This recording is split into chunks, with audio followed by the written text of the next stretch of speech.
针对3号，针对3号。我靠！打3号，打3号。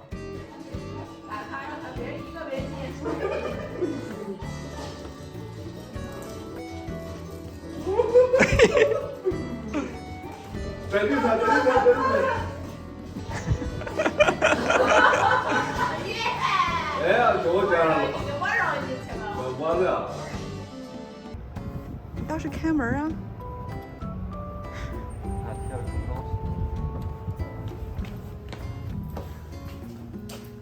昨晚看比赛的桌子还没恢复呢。刚来还没多久就来2组顾客，今天在家睡觉的时候就有顾客打电话预约包间什么之类的，感觉今天人还会挺多的。这个沙发感觉这2个大哥坐着有点挤，但是没办法，我这个大厅位置有限，只能放这种小点的沙发。果然今天人挺多的，刚才到现在一直没闲着，一直在这忙，现在只剩大厅这一个空位了。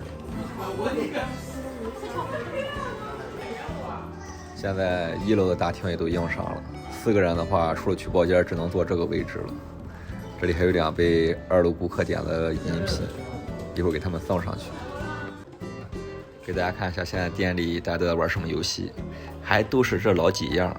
现在所有的包间也都满了。今天的话，预约包间发生了一些问题，就是有顾客他是预约3点来，然后有顾客2点45过来，我们说没有包间，只能拒绝这组顾客。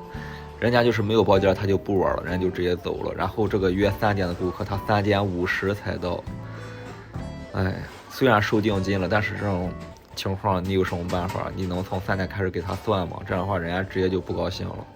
预约包间，反正就是会遇到各种各样的问题。所以我们打算到以后的话，如果预约包间，比如你预约3点，就从3点开始给你算时间。你来晚的话，也从3点给你开始算。这样的话，感觉能杜绝一些人迟到的这一种现象。不知道大家认不认识这是个什么游戏？这个游戏的话，平时玩的人不是特别多，但这个游戏的话还挺好玩的，4个人玩。但就是游戏比较少，比较容易玩腻。其他的话都很好，这个游戏可以跟那个马里奥派对掰一掰手腕。刚刚包间来了一组顾客，也在玩这个游戏，然后我一出来，门口这一组也在玩这个游戏。感觉好几个月都没见到有人玩了，不知道为什么今天竟然还这么多人在这玩。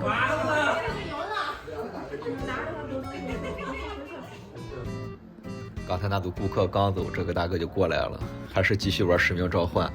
使命召唤19这个游戏其实流程不长，但为什么这个大哥玩那么慢呢？是因为他只玩最高难度。这个游戏之前被别人通关了一次，所以就解锁了他那个真实难度，那个难度真是特别特别难。正好给大家说一下，就是怎么认识这个大哥的。就是他第一次来的时候，他是在2楼自己坐着玩足球。正好那天我们1楼在那玩那个非法比赛，然后我就问他要不要下来带一块玩。他跟我说不了，好多年没玩了，现在自己玩一会儿。结果玩了1个多小时，下来要走了。我说要不然坐着看一会儿吧，正好大家可以学一学，交流交流。他又坐着看了一会儿之后，他又走了。之后的话就偶尔会跟朋友一块过来玩，然后自己过来玩玩这种射击类游戏。后来我了解到他是职业是一位人民警察，还是比较忙的，所以玩的时间不多，就是偶尔有空他会抽出这么1个小时，可能40-50分钟过来玩一玩。感觉挺神奇的，就这些可能根本不会跟你有任何交集的人，因为你开店，然后大家认识了，然后你了解了很多不同的故事。其实我还是很喜欢听各种各样人的经历的。双人成行这个游戏还是火呀，就是你开店时间久之后，你会发现很多好玩的事儿。就是有些顾客可能这1年多的时间，他可能会带很多不同的人，都是来玩双人成行这个游戏。终于忙完了，给大家看一下我们的晚饭吃什么。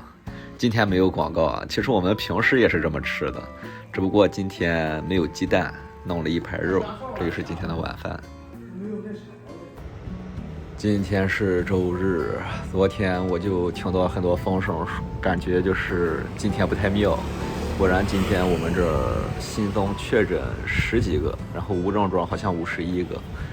现在店里除了3弟自己1个人，然后1个顾客都没有。疫情就是对我们影响有这么大，太夸张了。昨天的话店里人还那么多，然后到今天就是这副场景，太夸张了。大厅现在还是一个人都没有，幸亏包间来2组顾客，一会儿还有2个打电话预约大包间的，估计能把今天的成本给赚回来就很不错了。楼上又要了4杯冰美式，我们今天又在这烤地瓜。